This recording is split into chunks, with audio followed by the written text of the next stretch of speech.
Et est-ce que vous avez l'impression justement que les pouvoirs publics prennent en compte cette situation de la santé mentale des jeunes? Pas suffisamment, de toute évidence. Et j'entendais une fois encore le Premier ministre dire il n'y a pas assez d'infirmières scolaires, pas assez de médecins scolaires. J'abonde dans ce sens, parce qu'effectivement, à un moment donné, il faut aussi le repérage.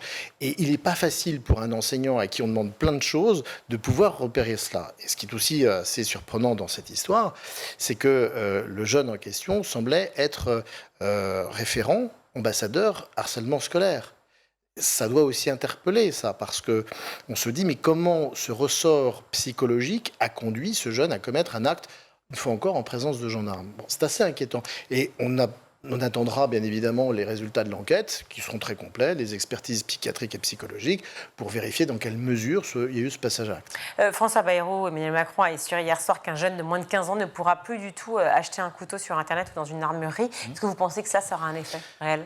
C'est un effet pédagogique, bien évidemment. C'est pour dire c'est désormais totalement interdit, ce qui existe dans un certain nombre d'autres pays, mais il aura toujours la possibilité de se procurer une arme blanche auprès de camarades de classe, auprès de plus grands, ou même à la cuisine chez lui. C'est-à-dire que est-ce qu'on va mettre sous scellé les tiroirs de la cuisine de la maison? C'est un peu compliqué. Je dirais pas que c'est une forme de naïveté, mais en réalité, bon, bien sûr, en termes de pédagogie, c'est intéressant, mais ça n'empêchera pas ceux qui veulent passer à l'acte ou ceux qui veulent avoir une arme blanche à la main de les posséder. Non, ce qui peut être plus intéressant, c'est des contrôles aléatoires, bien évidemment.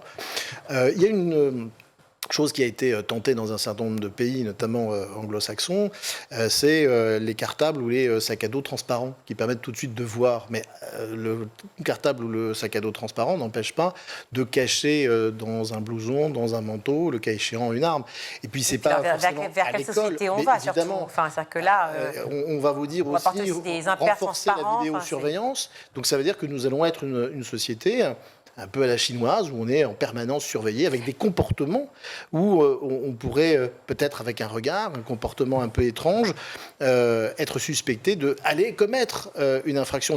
On est presque dans Minority Report quelque part.